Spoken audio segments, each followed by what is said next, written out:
right, what's up, y'all? So, acquiring multifamily or developing multifamily is going to require you to secure debt 99.999% of the time.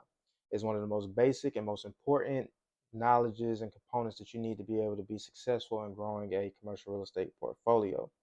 This video is going to go over everything you need to know from the basics of understanding debt.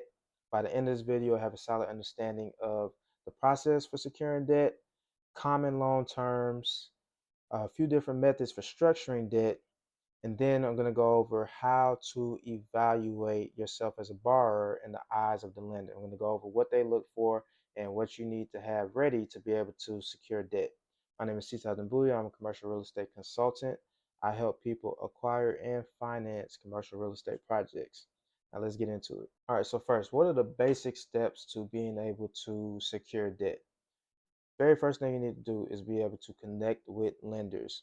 So of course you're going to go through lenders. They can be from banks, it could be from private lenders, etc. You got a lot of different options. It could be CDFIs, but essentially you want to build relationships with them. Go network, conference, reach out, get referrals, and over time you will be able to start going to them for deals or whenever you have a deal. So you want to build relationships before you have a deal at hand, and then you want to spend time sending them deals as you get it and really nourishing the relationship. You want to be able to understand, how they look at deals, what type of deals they fund, what are their criteria, what are their lending limits, if they have a max or a min, and you really just want to build that relationship. They may require certain things like a PFS early on, a personal financial statement. They may require SREO, scheduled real estate owned, but typically tends to be later in the process. But just certain things that they want to look at early on to just build credibility and know that they're dealing with a serious player that's looking to and able to acquire properties. So step two, as I mentioned in step one, yeah, you want to start sending them deals. So after you build a relationship or while building a relationship, you want to send them deals that they can take a look at, and over time you get a feel for what they look like or what they look at, what they actually like, what they refuse to fund, et cetera, et cetera. So you want to send them deals and you'll get a feel for the process over time. Now, you don't necessarily need to be under contract with the deals you send them, especially early on when you're trying to get a feel for what they're looking for. It just needs to be a deal that, at least kind of makes sense. You don't want to send them something that they'll look at you crazy, like, why are you trying to buy this? But, a deal that maybe has some promise and you want to get some key terms or just get an understanding of what the lending is going to look like on it, send them that deal. All right, so step three, once you have a property under contract, you're actually looking to acquire something and you're more serious, then you're going into due diligence. So of course, you as the operator or whoever is going to be acquiring the property, you're going to be doing your own due diligence, and you're going to do that in tandem while they're also doing their own due diligence on you and the asset. So they're going to ask for certain property documents. They want to see the T12, the rent roll, they'll want to see the OM. They want to see some of the tax statements and tax bills. So they're going to look at a whole bunch of other things. They're also going to look at the operating statements. So you got to have all these documents. Most of these would have already been seen prior to, but they'll want updated documents throughout the contract period. Then they're going to also want borrower documents. So they're going to be evaluating you and whether you're someone that's worthy of lending money to. So they're going to underwrite you the same way that you underwrite the deal. So as I mentioned, they want to see a personal financial statement. That's just a statement of like your assets and liabilities and shows your overall net worth. They're going to want to see a schedule of real estate owned, the SREO, which is essentially every single property that you have ownership of. They want to see your percentage, the size of the property, the valuation, the timeline of when you bought it, and a whole bunch of other information. Then they're also going to have some third-party reports ordered that you're going to pay for during closing costs. So it'll be like surveys, maybe a property condition assessment, appraisal. So all of this together goes into that due diligence when they're going to be evaluating whether or not they can make this loan. All right, step four is the actual application. So it's just like that probably has some kind of form, whether it's online or PDF, whatever. There's an actual application sometimes that you're gonna have to fill out, and the overall package is going to include all of those documents mentioned before, and then they're actually going to review everything. So that's like the formal step is actually applying for the loan. Finally, they're going to complete their underwriting, and then they're going to approve or deny the loan. So now they're evaluating the borrower, evaluating the overall loan, and a lot of times they have an investment committee. So you will likely be dealing with somebody that's like in the origination team the whole time, communicating with them. Once the property gets to a certain point, they're going to pass the whole package and loan package to the investment committee, and it's an internal group within their organization that's going to evaluate and have the final say on whether or not they're going to make that loan. If you're approved, then they can start working towards closing. All right, so here's some common loan terms. So for one, the loan amount is typically going to be constrained by one or two of the following. First, LTV, your loan to value. So this is going to be the loan amount over the purchase price. So you got a $60 million loan and it's a $80 million property, then 60 over 80, that's 75%. So it's 75% LTV, which is somewhat standard depending on the market. Two is going to be loan to cost. So loan to cost is similar to loan to value, but instead of just the purchase price, you're considering the entire project cost. So say in that same example, it's an $80 million purchase price, but it's a $100 million total project cost when you factor in renovation, working capital, etc., all these other things that have to come into it. So it's a $100 million total project cost. And say you still have that same $60 million loan. So the loan to cost on that is 60 million out of 100 million, which is 60% loan to cost. All right. Third is going to be your debt service coverage ratio. So your debt service coverage ratio is going to be your NOI divided by your debt service or your mortgage cost. Say you have a property and your NOI is $150,000 a year and your mortgage for the year is 100,000. So 150,000 divided by 100,000 is 1.5. So you have a 1.5 debt service coverage ratio, and that's a pretty healthy debt service coverage ratio. So one of these or two of these are going to constrain your loan amount. Say you have a loan that you're looking to get, and based on the LTV, based on how they value the property, you can get a $10 million loan. But based on a debt service coverage ratio, say they want you to meet at least 1.25% on debt service coverage, you might be constrained by the debt service coverage. So even if the LTV says you can go up to 10 million, your DSCR might keep you at 8 million. So it's going to be whatever is the most restrictive in terms of size of your loan. So you're also going to have an amortization, typically 25 to 30 years. I see 35 a lot in affordable housing or impact investing type loans. That just means they spread that loan amount across that time frame. And then as far as the term, so this is how long the loan you have the loan until you got to pay it back until it matures, which is what they call it. Loan terms tend to be 1, 3, 5, 7, or 10 years. Those are most common, especially 3, 5. Going to be 3, 5, and then 7 are going to be pretty common. So that means within those time frames, you got to pay back that loan or refinance into something else. So it's very important that you understand that when you're buying a deal and making sure that you can execute whatever business plan you have in place or have a plan to be able to refinance before the loan comes due. All right, so when it comes to interest rate, you have fixed or floating rate interest.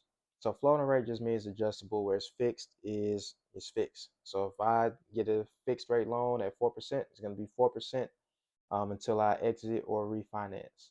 Floating rate is going to be dependent on some reference rate, whether it's like SOFR, which is the secured overnight finance rate, or any other reference rate. But typically, it's going to be SOFR in today's market. Now, with that, when you get a floating rate interest, you probably want to consider getting a rate cap. So floating rate means your interest can go up depending on what the reference rate is doing. And if interest rates are going up like they are in today's environment, then your actual mortgage and cost is going up. So you want to make sure that you can lock yourself in. A rate cap is going to say, all right, if we get past a certain interest rate, as this floating rate interest rate is going up, once we hit a certain interest rate, you as the borrower are no longer responsible for the mortgage beyond that. You'll pay it, but whoever you buy the rate cap from is going to essentially pay you back that difference. So if you buy a rate cap that stops you at 5%, it doesn't matter if the interest rate goes up to like 6% or 7%, you're only paying as if your interest rate is 5%. So it just allows you to protect yourself in an environment where interest rates are going up. Now, with loans, you can have recourse or non-recourse. In a recourse loan, the lender can come after you as the borrower for your personal assets. So if you get a property and you're foreclosed on, and the sale of that foreclosed property does not cover the amount that the lender is owed, they can come after you specifically. Not just the property. They can come after you and your assets. So that's why a lot of investors, you tend to stay away from recourse loans. Now, non-recourse, the lender is limited to only be able to come after the property itself that was used for collateral for that loan. So your personal assets are safe. The only time they can go out after your personal assets in the case of like fraud or any other type of carve outs that are standard. Then you also have prepayment penalties. So prepayment penalty essentially protects the lender in the case that you want to exit earlier. So, lenders, they make their money off of lending money, right? So they charge an interest rate, and then over time the interest rate is paid. That's how they make their money.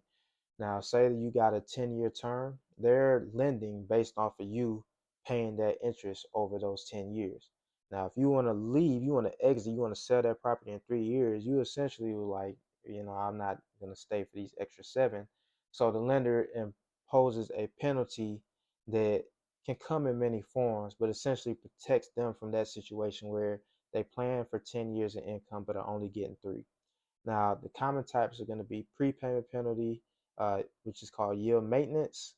They also have defeasance, and then they have prepay step down, where the amount that you have to pay decreases each year during the term. Now, I'm not going to get into specifics of each of those, not in this video, but those are going to be your most common structures for prepayment penalties. All right, so how are borrowers evaluated when you're going for a loan? One, they want to look at the asset itself. Agencies typically want to see 90% occupancy or better. They're going to look at the asset. They want to look at, delinquency, et cetera, et cetera. They want to make sure they're not just buying a piece of crap property, or if they are, that the value is there and what you're paying for it is like a steal. So that's going to be one of the first things they look at. As you as the borrower, they're going to look at a few different things. One, your net worth or the net worth of your borrower group, all the people that are signing on as loan guarantors, your net worth needs to be equal to the loan amount combined.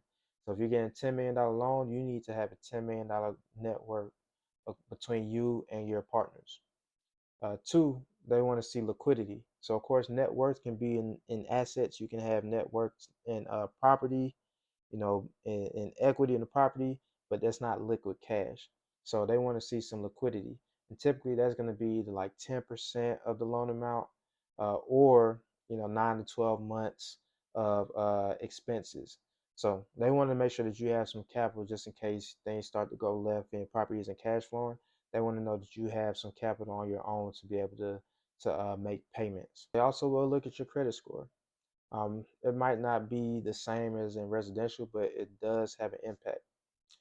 They also want to see the right amount of experience. So if you're buying a multifamily property, they want to see multifamily experience, and they want to see that in a comparable capacity to what you're acquiring.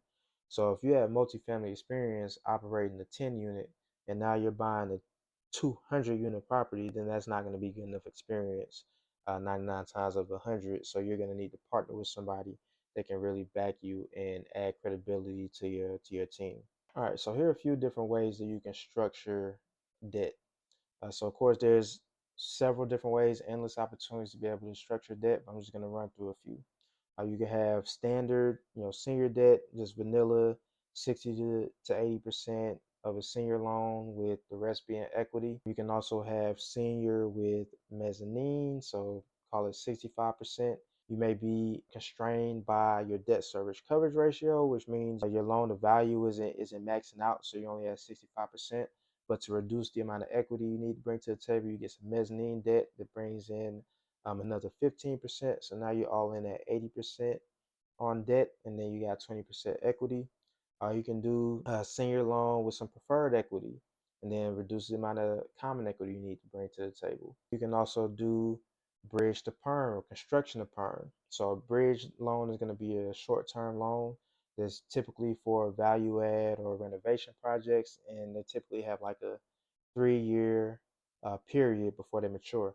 So a lot of times people that are doing value add deals, say they're getting a property that isn't stabilized, they're going to buy it, they're going to renovate, they're going to fill the units, and they're going to do that within the first 2 to 3 years. They may get bridge debt to be able to do that, and then they're going to convert, they're going to refinance out of that bridge debt into a permanent 7 to 10 year loan. So after they improved it, they're now operating it and it's stabilized. You can see the same thing in construction where there may be like an 18 to 24-month construction loan. And then they use that loan to develop the property and then they convert that into or refinance that into a permanent loan. You can also have seller financing. So you may have go to the owner of the property that you're buying from, and they can extend the loan to you. So that means you can have more creativity and flexibility because maybe they're incentivized to sell the property at a higher price, and to get that price, they're willing to extend some seller financing with more favorable terms than what you can get on the open market. You also have loan assumptions where there's already a loan on the property and maybe it's a loan at 4% interest rate, whereas the current interest rates in the market are at 6%. So you may want to assume that loan to be able to take on those payments because they're cheaper than trying to go get a new loan. There are endless ways to be able to structure a deal. Endless ways. These are just a few examples. All right, to wrap things up, understanding debt is going to be crucial to be able to get deals done. The more you know about just the whole process, how you can make yourself a stronger borrower, and how you can uh, find the proper assets that are easier to be able to finance, or just knowing what structures to use to finance certain deals, that's going to be what allows you to grow your portfolio. So stay tuned, be on the lookout. I'm going to be going through a lot more lending options, a lot more financing options through the rest of this series. Now, if you're getting some value out of this video, please go ahead and like and subscribe. Go ahead and leave some comments as well. Really appreciate you viewing.